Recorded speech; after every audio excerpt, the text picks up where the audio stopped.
Hey everyone, welcome to the latest episode of LDTR's Racecraft podcast series. And this episode we're going to be looking at goal setting with regard to races or events or even training sessions that you're focusing on if it's a key training session.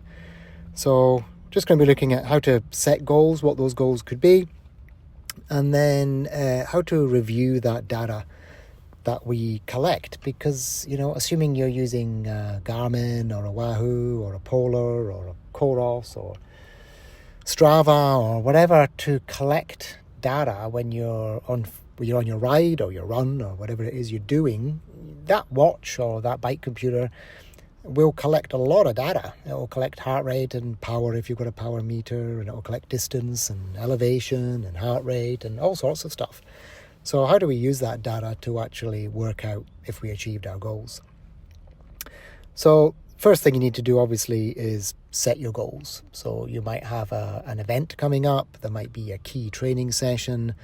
It might be a casual event, like a sort of long ride you've got planned, like a sort of personal goal to ride 100 Ks for the first time or whatever it might be. So you want to have some clear goals set. Now, they don't necessarily need to be written down anywhere, but you might have them in the back of your head, that the goal for this training session is to ride 100K without stopping, or to ride 100K under 4 hours, or to be able to ride up Hotham without stopping, or whatever your goal is. So the goals you're going to create, they need to be specific. They need to be within your control, and I'll talk about that in a sec, and they need to be measurable, because if you can't measure whether you completed that goal or not, or whether you succeeded, then what is the point in actually setting it in the first place? So your goals need to be really specific. It might be to have a steady ride of 50K and keep my heart rate below 140. That could be some goals. So it's clear that you've done 50K. Your Garmin's going to tell you did 50K. You'll see your heart rate along for your ride. So you're keeping your heart rate below 140. So that's a nice steady ride. Your goal might be to do 2 laps of Com Games and have your power above 200 watts for that final 100-meter climb of Com Games climb. That's a measurable and a specific goal, a specific target. When we talk about things within your control, there are lots of variables, especially in an event. There's weather, and there's elevation, and there's distance, and there's fueling, and there's other competitors. Now, you can't control who enters the race. So setting a goal which is, I want to finish top 3 or top 5 or top 10, is pretty hard to control, because you don't know who's going to be in that event. If it's a big, prestigious, cash prizes type event, then it could very well attract people from all over the state, all over the country, all over the world. So setting those goals, I want a podium, is kind of tough. You're much better off looking at the course of that event and thinking, well, I reckon I can do that course, that elevation, that distance with that temperature in an hour and a half or 2 hours or 8 hours or 12 hours or whatever your event is. So try not to set goals that are relative to other people's performance, because you can't control that. So I'm recording this podcast the day after we did our 10 laps of Com Games event on Sunday morning, which was fantastic. And I had a few goals before setting off for that event, because I was using it as a sort of key training session for a long ride and to get some elevation in and to get some distance in. So it was a training session. It wasn't just a casual rock up with some guys. I was using it with purpose. So I had a few goals set up. I am not great at fueling religiously. I'll take a few gels now and again when I remember, or I'll take a slurp of some sugary water or take an energy bar, but I'm prone to forgetting to feed on the bike regularly and methodically. So one of my goals for the 10 laps of Com Games was to take on 60 grams of carbs per hour, every hour.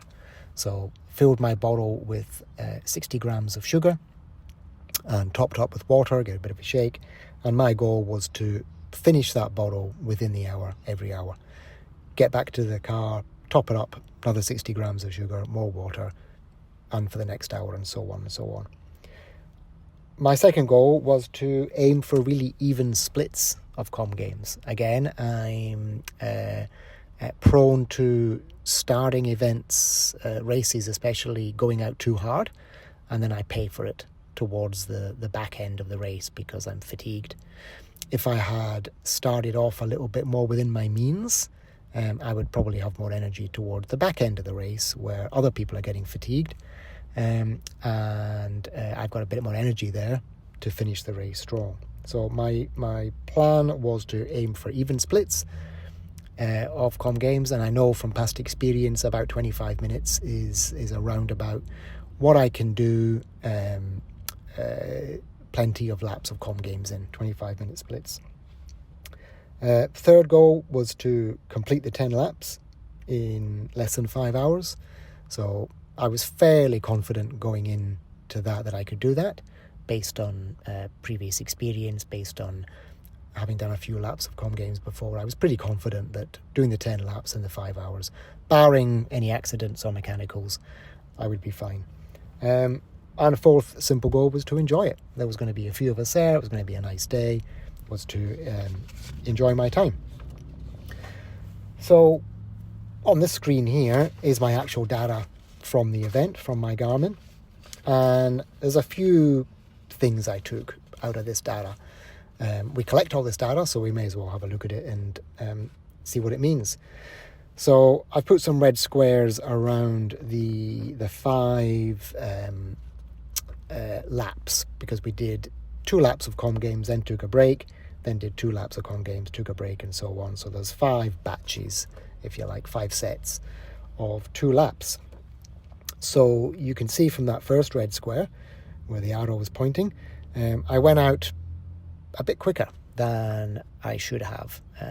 It's easy to do, you're full of energy, you're eager to get going, you're leading the group. It's pretty easy to get sucked into going quicker than you should. And that's where ego comes in, plain and simple. My ego was telling me that I can do this. I felt I was going too quick, and I knew I was going too quick. But your ego is telling you, go on, Roscoe, you can keep this up, you can keep this up. And I did for the first lap and the second lap and the third lap. And you can see that difference between lap 3 and lap 4. There's a couple of minutes difference there. That's when the fatigue really sort of hit in, that I could not keep up 23-minute laps, because I haven't got it in me to do that lap again and again and again. Of course, with temperatures beginning to get a bit warmer, you've done sort of 20k by the end of the third lap, a few hundred meters of elevation, things are getting a bit tired. So that is when I sort of slowed down to probably my more usual pace of about 25 minutes. And you can see that difference between the first lap and the last lap. There's a 3-minute difference or so, which is quite a long time in mountain biking. You finish the race, and then you stand there and wait 3 minutes for the next person to cross. It's a substantial amount of time and distance. If I had perhaps gone slower on those first 3 laps, I may well have been able to go a little bit quicker on the final lap. Now, we'll never know, because I can't go back in time and do it again. But I probably didn't do a great job of splitting those evenly. We can also see my final time there. So I came in under 5 hours, including rest breaks. That was all good. So if we look at a bit of a reflection on those goals, 60 grams carbs an hour, yes, nailed that. I measured out my sugar the night before, separate Ziploc bags. I had water with me. I made everything as simple as I could to get those 60 grams of carbs an hour in, and no problem there, nailed it. Even splits, yeah, well, we saw that from the data. Look, it probably wasn't a complete failure. I wasn't huge distances away from where I aimed, but on reflection, and I felt it on the day as well, I went out a bit too quick, started to slow down in the middle there, and then of course the last few laps you're thinking, yeah, I'm nearly at the end. You get a burst of energy and you finish off reasonably strong. But yes, it's something for me to reflect on, to bear in mind, and next time I decide to do 10 laps of Com Games, just to go out a little bit slower.